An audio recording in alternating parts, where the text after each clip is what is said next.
আসসালামু আলাইকুম। আশা করি আপনারা সবাই ভালো আছেন। আজকে আমি চলে এসেছি আপনাদেরকে নিয়ে আমার সবজি খেতে।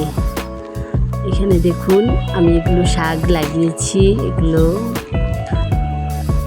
এবার একটু বৃষ্টি কম, তাই সবজি ক্ষেতগুলো একটু সমস্যা হচ্ছে, লাল হয়ে যাচ্ছে, বেশি পরিমাণে পানি দিতে হচ্ছে।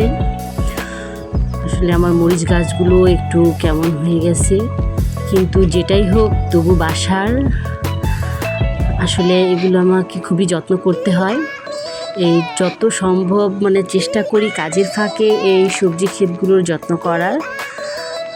আসলে বাসার যেটুকু সবজি হবে সেটুকুই খেতে খুবই ভালো লাগে। বাসার শাক সবজি এগুলো স্বাদই আলাদা। তারপরে সবচেয়ে বড় কথা হচ্ছে এখন সার বিষ ছাড়া কোনো কিছুই চাষ করা যায় না, কিন্তু আমি বাসায় এগুলো সার বিষ ছাড়া চাষ করতে পারতেছি, খেতে পারতেছি। এটাই আমার পরিবারের জন্য, আমার জন্য, স্বাস্থ্যের জন্য খুবই ভালো।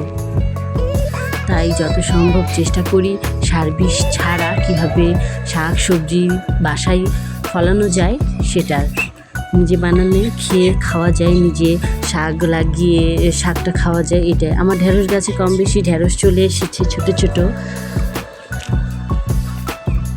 মরিচে ফুল এসেছে, কিন্তু এখনও মরিচে ফুল ধরেনি, মরিচ ধরেনি এখনও গাছগুলোতে।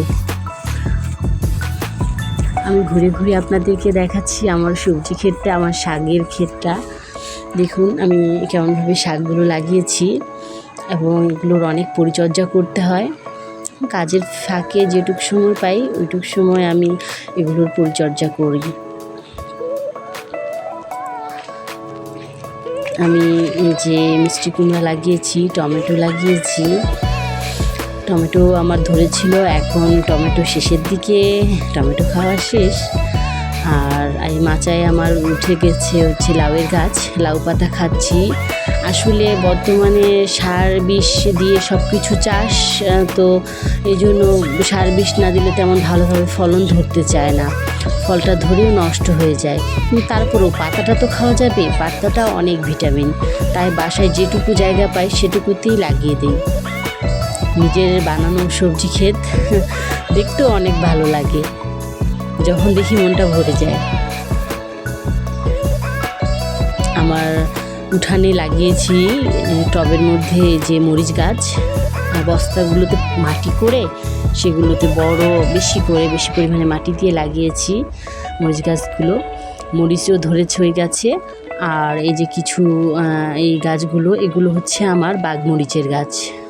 বড় বড় যে মরিচটা, খুব ঝাঁঝালো একটা মরিচ পাওয়া যায়, খেতে কিন্তু প্রচণ্ড ঝাল, সবাই খেতে পারে না সেই মরিচের গাছ। এটা আমার কমলা গাছ, এটা আমার বেদানার গাছ, আর তার পাশে আমি আবার একটা বাঘমরিচের গাছ লাগিয়ে দিয়েছি।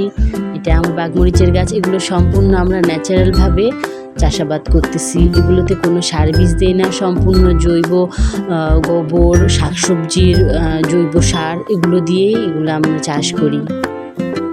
কোনো রাসায়নিক কেমিক্যাল এগুলোতে দেয়া হয় না। আমার লেবু গাছেও প্রচুর পরিমাণে লেবু ধরেছে এবার, ইনশাল্লাহ আশা করি। লেবুগুলো এখনও বড় হয়নি, সামনে খেতে পারবো, লেবুগুলো বড় হবে। এখনও পরিপূর্ণভাবে লেবুটার পুরুট হয়নি,